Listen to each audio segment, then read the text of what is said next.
Five Nights at Freddy's in Real Time is easily one of the most anticipated fan games to release this year. Whether it be the amazing reception from the teaser trailers or the hype generated from the official creations promoting the game, it's clear that the FNAF community was more than invested in what Real Time Studio had to offer. Back in July 2024, we all got a taste of the first demo for FNAF in Real Time and its 6-hour mode. Fast forward a few months later to December 23rd, 2024, and now we have the full release of the game. Today we're going to take a look and experience FNAF in Real Time, and I'll show you everything I found, from the main story mode to the secrets and minigames littered with new animations all throughout. Ladies and gentlemen, trust me when I say you've never seen them move like this before.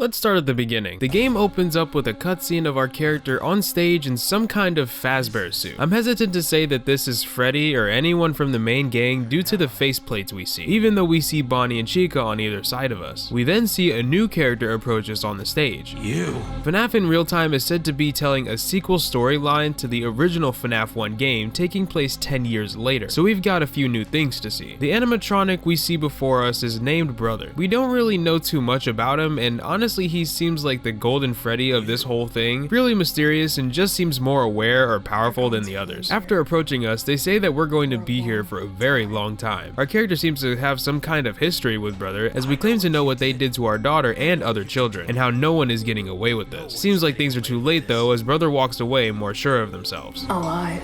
And Bonnie and Chica start menacingly approaching us. The cutscene ends and we get the newspaper sequence showcasing the foundation of Fazbear Entertainment all the way to the 5-year celebration of Freddy Fazbear's Pizza. We then see our job opening and then the shift starts.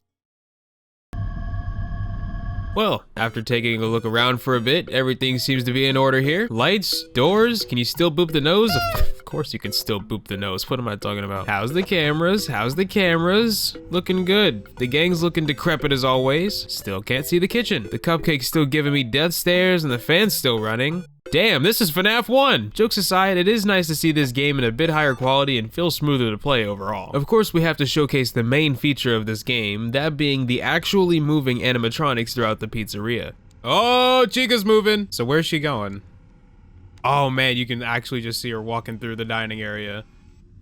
That's cool. As most people know, in the original FNAF 1, we never get to see the gang animated during gameplay unless it's for a jump scare. They just kinda teleport around. But here, we get to see everyone moving from place to place in real time. While everything seems normal here, at least for now, something that took me a little while to realize is that this night didn't start with any phone call. The phone's here, it's in the same place as always, but it hasn't rung at all. Before I got to really question why this may be, this happens. Whoa. They are performing. Oh! What? You can't start the music like that? Hey, wait. You can't do that. You can't do that. Where'd they go? And Foxy's peeking out now. Oh!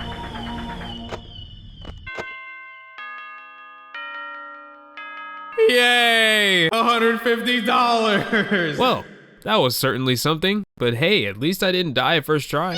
After our shift ends, we get a POV of our character looking back at the tapes he got of the animatronics trying to get to him, and he's rightfully freaking out. Look at this! Oh my God, what? I knew I wasn't crazy, oh my God. This whole section was honestly really funny to me. The humor throughout this game is awesome, honestly. Like, I didn't even notice while playing the game, but the newspaper articles in the beginning have some pretty comedic lines. Back to the tapes though. Holy fastballs!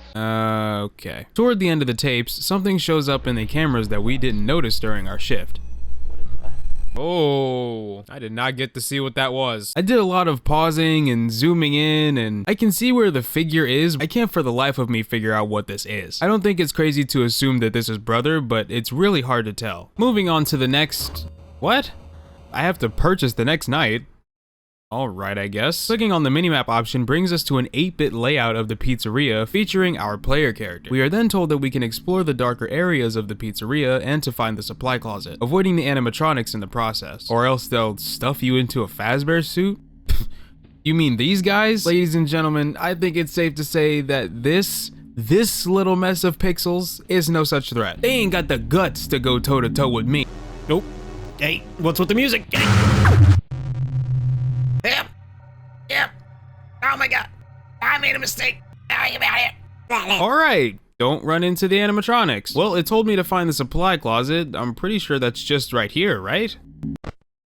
Oh. Ah, okay, so that's how we get to night 2. I assume we're going to be doing something like that every time. Once the night starts, we actually get a phone call. We're not sure who from specifically, but they seem like a manager of some sorts. He tells us that he doesn't know why the phone line was disconnected last night, and even implied that someone may not want us talking.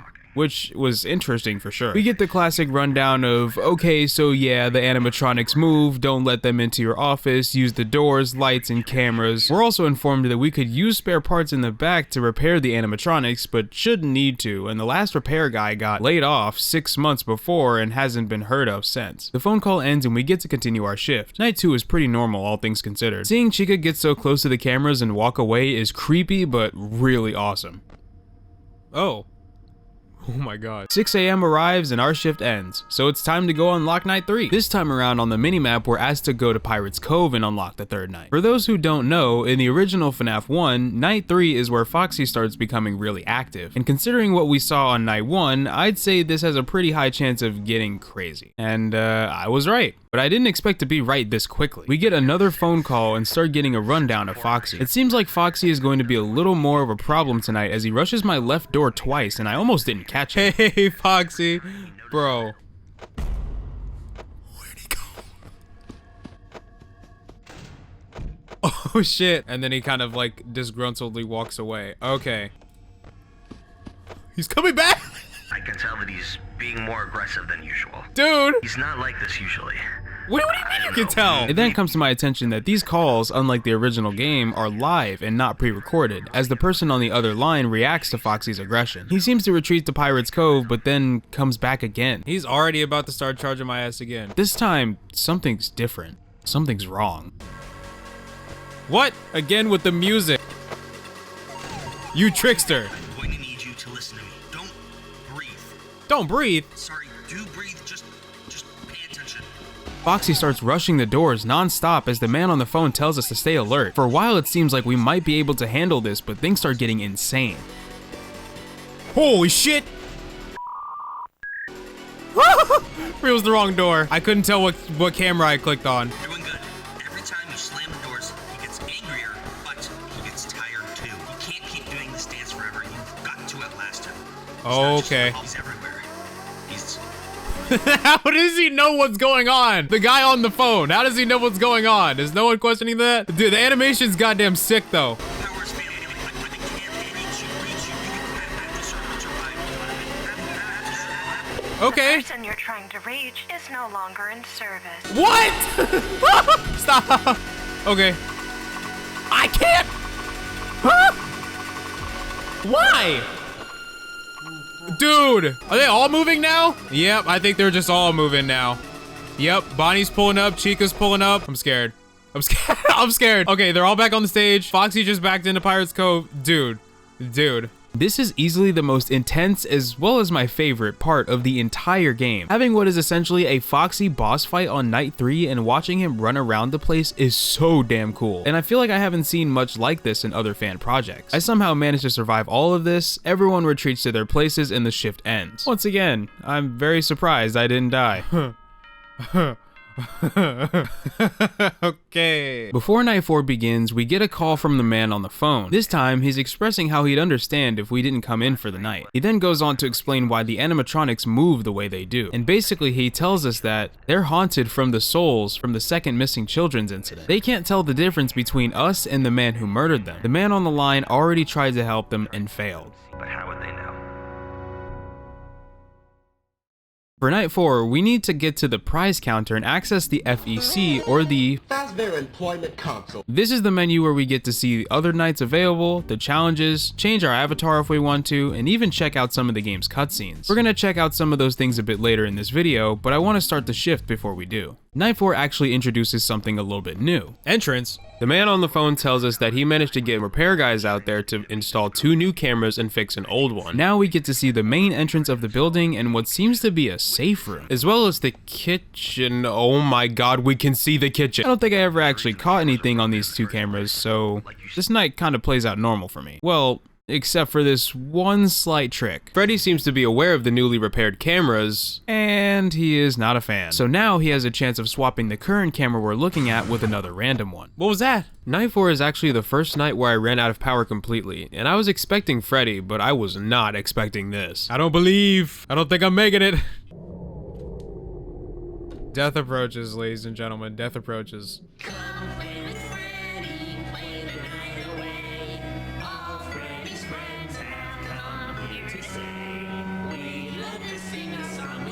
Oh, Foxy's here too.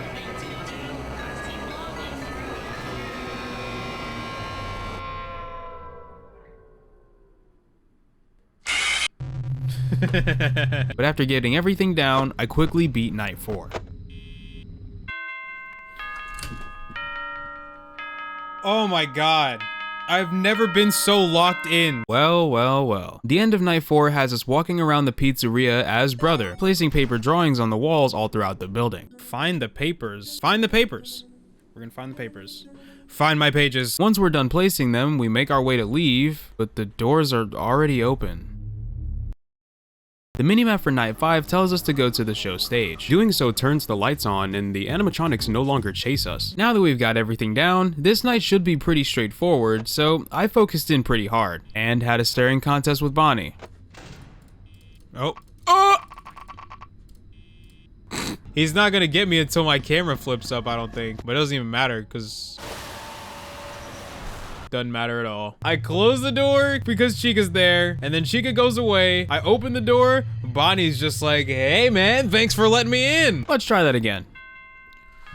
Yes! I beat Night 5. I was just so trying to secure that win. I just wanted to get past Night 5. The end of the 5th night leads us to the minimap, but there's no objective. We just get to walk around. There's no noise. None of the animatronics are walking around like usual. It's just quiet. I figured the best thing to do was head toward the entrance and see if anything happened since, well, something happened last time, right?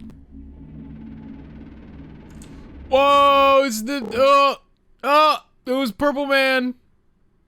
Purple guy crashed my game, dude. Loading back into the game, we get a cutscene. This audio recording is being left to Donovan Sheehan. If found, return it to its place of origin. This is not meant for you. And now, Donovan, I'm speaking to you. I don't know why I couldn't contact you tonight. I don't know what happened. So I suppose someone didn't want us talking after all. You are not the first person to pass under my watch. Oh. And you likely won't be the last. Hopefully, you will find this message, if your spirit roams the halls like they do. But who knows how long they have left. Just know that I did everything in my power, everything, to keep you going. I should have told you to leave sooner, but that doesn't matter now. There's nothing more that can be done for what they have become, and now, no one can do anything else for you.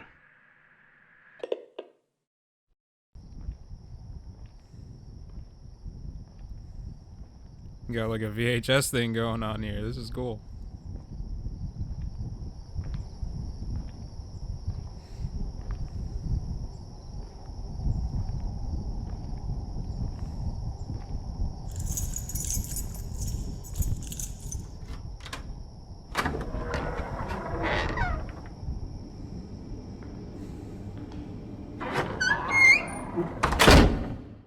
So after this cutscene, it's safe to assume that Donovan is dead and William Afton killed him. Our game may have crashed, but reopening the game just spawns us in the minimap area with a totally different character sprite. Purple shirt, jumpsuit pants, sneakers, a basic outfit. But anyone who knows FNAF can immediately make this connection to a certain character. By going to the FEC and going to the avatar section, all of the characters on the side have names, and this one is named Michael. Comparing the sprites from sister location to this one seems to point to this sprite being Michael Afton. Going into the night section, we now have challenge modes available adjacent to some empty slots. We can actually earn money from these challenges to unlock other things in the FEC, so I figured it was a good idea to give them a shot. The first two challenges here are Bullies and Don't Look at Me. Just looking at the cover for these, you can already tell what we got going on. The Bullies mode only features Chica and Bonnie rushing your doors, while Don't Look at Me is just about keeping your eyes on Foxy and Freddy. These modes are very simple and I beat them both first try, which is why I'm going over them so fast. Chica and Bonnie, I can do Chica and Bonnie, but Foxy and... What? Why is he a pirate? I never understood that. He's got a hook, man. He doesn't even have an instrument. I will not take this Foxy slander. Hop off my goat, man. After we beat the second challenge, Night 6 is now available for us to play. Night 6 unlocked. Oh shit. Night 6 is absolutely no different from Night 5. Just as hard, but somehow this was closer than Night 5.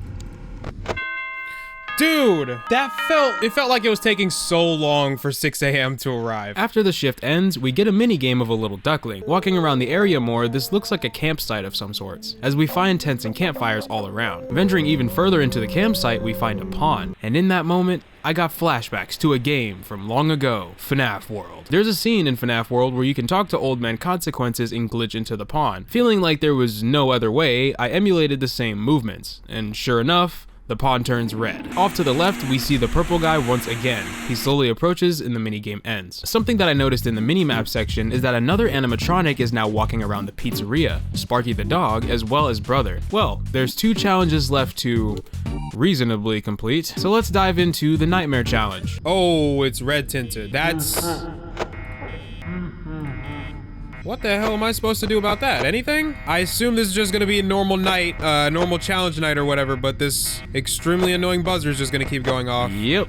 This is the entire night, by the way. Hey, at least it's only 3 minutes long. I think I would have lost my mind if it were a second longer. The Power Surge Challenge mode features 8-Bit Ryan, screaming about how this place is terribly ran now. As a previous avid customer, I would say that I am terribly upset at how this place is run.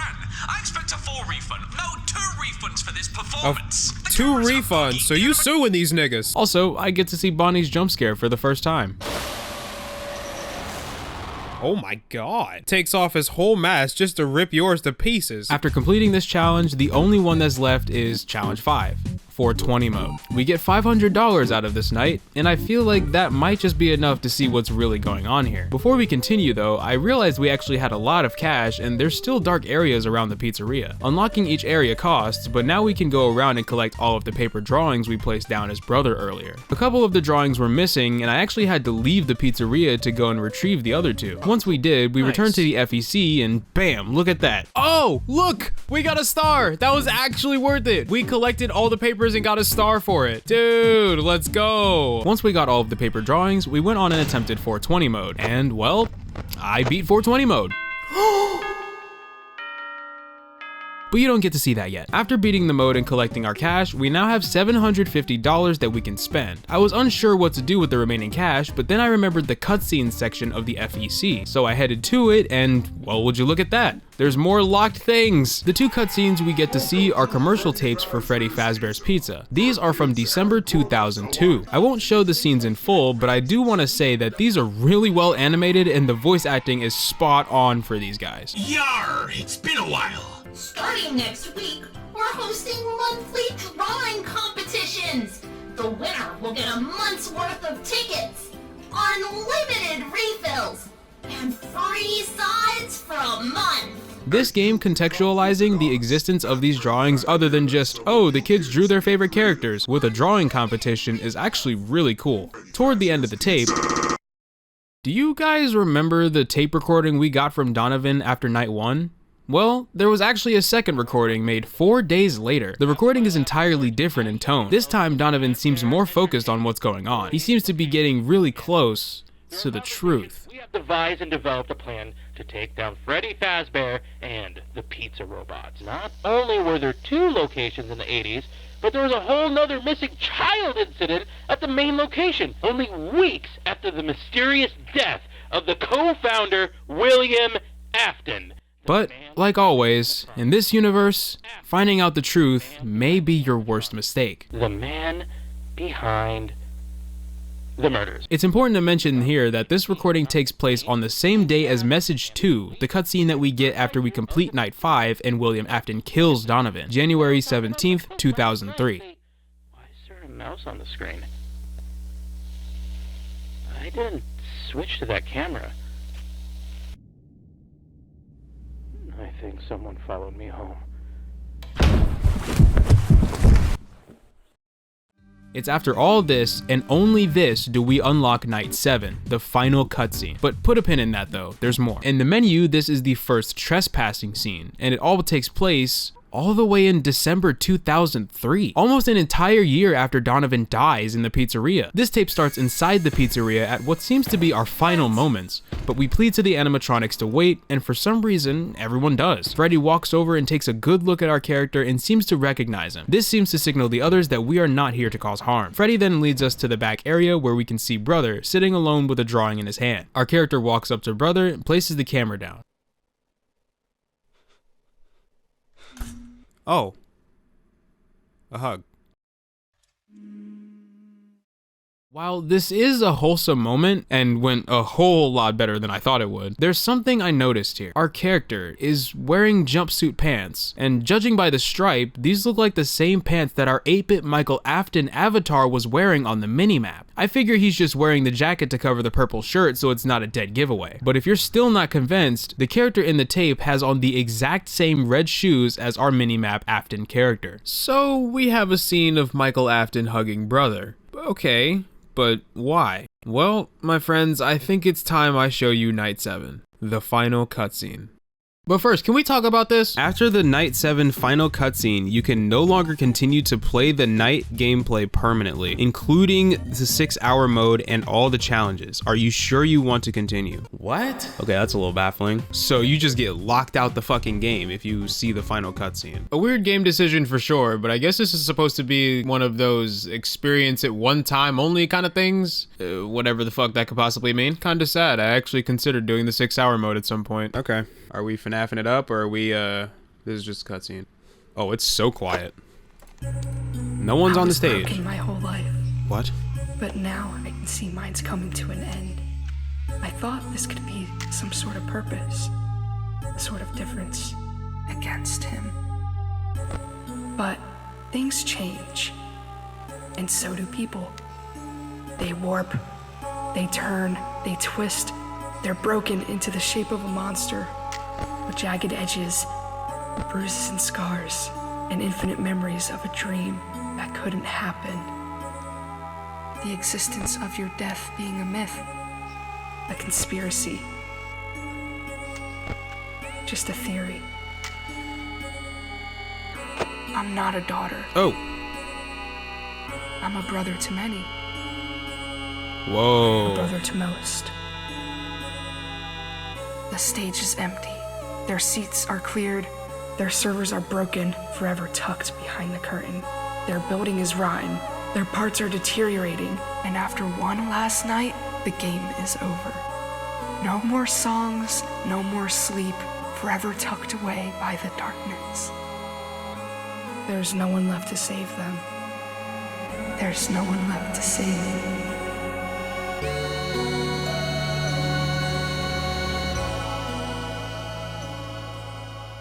Putting everything together after seeing it all was confusing but fascinating. FNAF in real time seems to be telling the story of two protectors of the lost souls in the animatronics doing their best to stop William Afton from causing any more damage, but due to Donovan being naturally curious about the haunted technology and soon deciding to take down the animatronics, came too close to finding out the truth and then ultimately became the truth that may never be told. It's why we see Michael hugging Brother. They're on the same side trying to do the same thing, both broken and struggling, and unfortunately failing to protect the kids. My interpretation may be slightly different from what actually happened, so hey, if there's anything I missed in here that's important to the story that wasn't covered in here, somehow, then feel free to let me know in the comments below. It's not often that I get to piece together FNAF lore like this on my own, so it'd be much appreciated to know if I'm on the right track. This is honestly a really interesting sequel to the FNAF 1 story, and this was an awesome experience overall. All the people at Real Time Studio made something insanely special here, and I had an absolute blast playing this game. I've been interested in this game ever since it got announced in early 2024, and this project just excited me a lot. Seeing this game finished on top of actually finishing the game myself and finding all the secrets just feels really good, and I can't wait to experience more of what awaits in the real-time universe. I didn't expect to put so much into this video, but that's just how passionate this game made me for fan projects like this. I enjoy showcasing awesome games on this channel, and this one is very much near the top of the list. Oh yeah, and don't think I forgot about 420 mode. Like I said, it's already completed, and there will be a video coming in the next few days showing all of my attempts put together. So be sure to subscribe to the channel with notifications on so you don't miss when the video goes up. Thank you guys so much for watching this episode, and don't forget to check out more of Season 2. If you want more FNAF videos, then I did an entire episode on the new Joy of Creation demo, and it's personally one of my favorites. That's all from me.